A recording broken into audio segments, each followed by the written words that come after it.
Nurisa nomor urut 21. Saya Naisya Alifiani Srina nomor urut 22. Saya Nasya Eka Sifrihandini nomor urut 23. Saya Nelia Busa Putri nomor urut 22.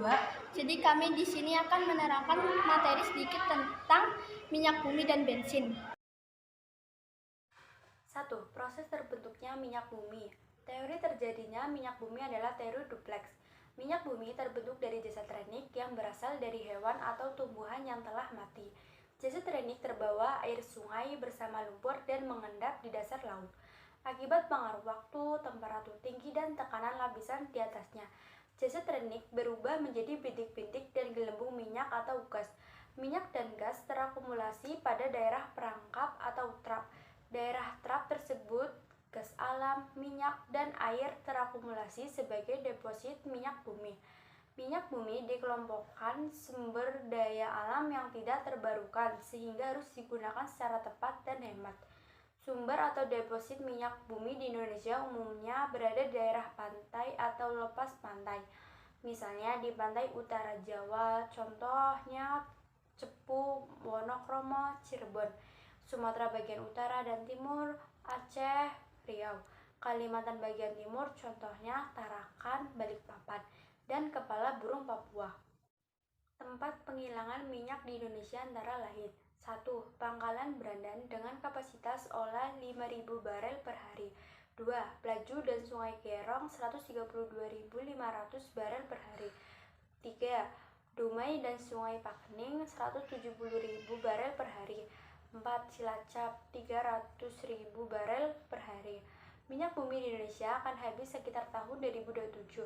Oleh karena itu, bahan bakar minyak masyarakat Indonesia perlu diubah dengan cara memanfaatkan LNG dan LPG. 2. Komponen penyusun minyak bumi. Komponen utama minyak bumi yaitu hidrokarbon yang terdiri dari alkana, sikloalkana, dan aromatis. Sisanya yang berupa komponen kecil bisa berupa belerang, senyawa nitrogen, senyawa oksigen, organologam. Jenis senyawa hidrokarbon, presentase 90-99%. Kandungan senyawa alifatik jenuh, aromatik, dan sikloalkana. 2. Belerang, presentase 0,7-7%. Kandungan senyawa tioalkana, alkana tiol. 3. Nitrogen, presentase 0,01-0,9%. Kandungan senyawa pirol. 4. Oksigen, presentase 0,01-0,4%. Kandungan senyawa asam karboksilat. 5. Organologam, persentase sangat kecil. Kandungan senyawa logam nikel. Pengolahan minyak bumi tahap pertama dilakukan dengan distilasi bertingkat, yaitu proses distilasi berulang-ulang sehingga didapat berbagai macam hasil berdasarkan titik didihnya. Pada proses distilasi bertingkat ini meliputi fraksi pertama menghasilkan gas yang pada akhirnya dicairkan kembali dan dikenal dengan nama LPG. LPG digunakan untuk bahan bakar kompor gas dan mobil BBG atau diolah lebih lanjut menjadi bahan kimia lainnya. Fraksi kedua disebut nafta atau gas bumi. Nafta tidak dapat langsung digunakan, tetapi diolah lebih lanjut pada tahap kedua menjadi bensin premium atau bahan petrokimia yang lain. Nafta sering disebut juga sebagai bensin berat. Fraksi ketiga atau fraksi tengah selanjutnya dibuat menjadi kerosin atau minyak tanah dan aftur atau bahan bakar pesawat jet. Fraksi keempat sering disebut solar yang digunakan sebagai bahan bakar mesin diesel. Fraksi kelima atau disebut juga residu yang berisi hidrokarbon rantai panjang dan dapat diolah lebih lanjut pada tahap kedua menjadi berbagai senyawa karbon lainnya dan sisanya sebagai aspal dan lilin. Pengolahan minyak bumi tahap kedua. Pada pengolahan minyak bumi tahap kedua dilakukan berbagai proses lanjutan dari hasil penyulingan pada tahap pertama. Proses-proses tersebut meliputi 1. Perangkahan atau cracking. Pada proses perangkahan dilakukan perubahan struktur kimia senyawa-senyawa hidrokarbon yang meliputi pemecahan rantai, alkilasi atau pembentukan alkil, polimerisasi atau penggabungan rantai karbon, reformasi atau perubahan struktur, dan isomerisasi atau perubahan isomer. 2. Proses ekstraksi. pembersihan produk dengan menggunakan pelarut sehingga didapatkan hasil lebih banyak dengan mutu yang lebih baik. 3. Proses kristalisasi.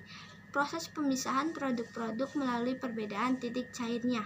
Misalnya, dari permunian solar melalui proses pendinginan, penekanan, dan penyaringan akan diperoleh produk sampingan lilin.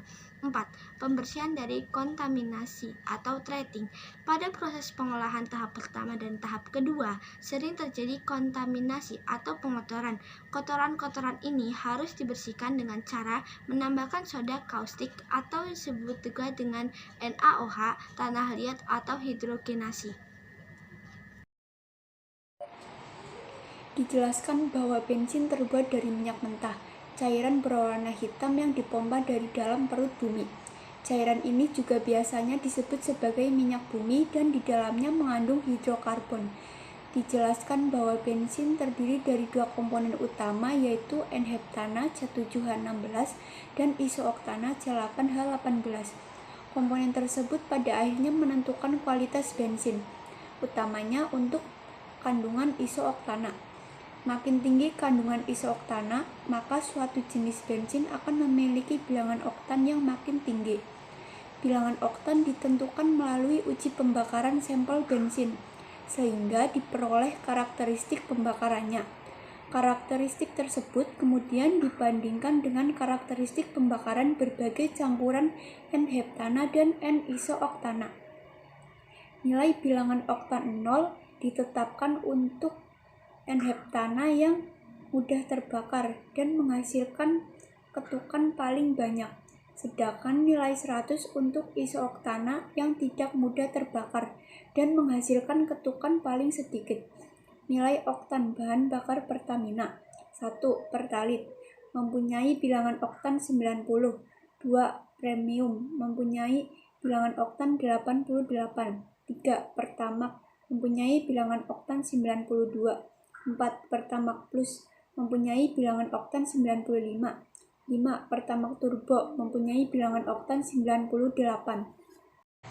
Titik didih kurang dari 20 derajat Celcius, jumlah atom karbon C1 sampai C4.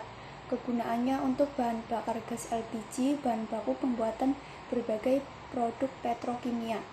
Titik didih 20 sampai 60 derajat Celcius, jumlah atom karbon C5 sampai C6. Kegunaannya sebagai petroleum ether merupakan pelarut nonpolar digunakan sebagai cairan pembersih. Titik didih 60 sampai 100 derajat Celcius, jumlah atom karbon C6 sampai C7. Kegunaannya untuk pirogen atau nafta, pelarut nonpolar dan cairan pembersih. Titik didih 175 sampai 325 derajat Celcius, jumlah atom karbon C12 sampai C18. Kegunaannya untuk kerosin bahan bakar jet. Titik didih 250 sampai 400 derajat Celcius, jumlah atom karbon C12 ke atas. Kegunaannya untuk solar, minyak diesel. Titik didih zat cair, jumlah atom karbon C20 ke atas. Kegunaannya untuk oli dan pelumas. Titik didih zat padat, jumlah atom karbon C20 ke atas. Kegunaannya untuk lilin parafin, aspalter. Zat-zat anti-knocking, contohnya 1. Tetraethyl atau TEL. Kegunaan tetraethyl atau TEL atau tetraetil timbal adalah sebagai bahan adiktif yang dicampurkan ke dalam bensin dengan tujuan meningkatkan kualitas bensin. 2. Methyl tertiary butyl ether atau MTBE. Metil tersier butir ether digunakan sebagai zat adiktif bensin, yaitu untuk menaikkan bilangan oktan. Angka oktan adalah angka yang menunjukkan seberapa besar tekanan yang bisa diberikan sebelumnya bensin terbakar secara spontan. Jadi, kegunaan dari metil tersier butyl ether atau MTBE adalah menaikkan bilangan oktan pada bensin. 3. Etanol. Zat adiktif lainnya yang dapat meningkatkan efisiensi pembakaran bensin dengan bilangan oktan 112 adalah etanol. Etanol ini memiliki keunggulan dibandingkan TEL dan MTBE. Tidak mengandung timbal dan bisa diuraikan oleh mikroorganisme sehingga tidak mencemari udara atau lingkungan. Di samping itu, etanol bisa didapat dari hasil fermentasi tumbuh-tumbuhan sehingga di dalam ketersediaannya cukup melimpah dan juga dapat dibudidayakan.